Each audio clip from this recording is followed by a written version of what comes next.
আপনারা দেখছেন এই মুহূর্তে আমরা ঠিক বাংলা বান্ধবদের 0 পয়েন্টে এসছি। ওই পাশে ভারত, এই পাশে বাংলাদেশ।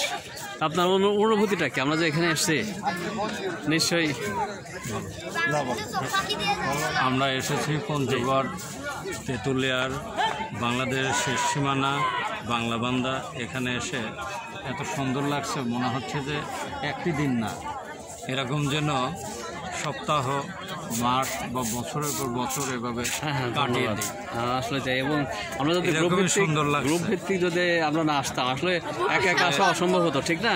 একা একা আসা শুধু প্ল্যানিং করে যেতাম, কিন্তু আসতে পারতাম না। সুন্দরও লাগতো না, এরকম চমৎকার মন নিয়ে চলতেও পারতাম।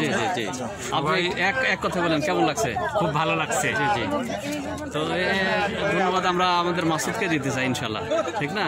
ছাত্র ভাই, আপনার কেমন লাগছে? আসলে আলহামদুলিল্লাহ ভালো লাগছে, সবাই এক কথায় ইনশাল্লাহ আমাদের ভালো লাগছে, ঠিক না? এই ভালো লাগছে। জি জি। ঈদের পূর্ব দিন মনে হচ্ছে। খুব সুন্দর না? তো আমরা বারবার আসবো ইনশাল্লাহ মাসুদের নেতৃত্বে, ইনশাল্লাহ আমরা আশা রাখছি। ধন্যবাদ আপনাদেরকে এই সীমান্ত এরিয়া থেকে ধন্যবাদ জানাচ্ছি। ভালো থাকবেন, সুস্থ থাকবেন। আসসালামু আলাইকুম রহমতুল্লাহ।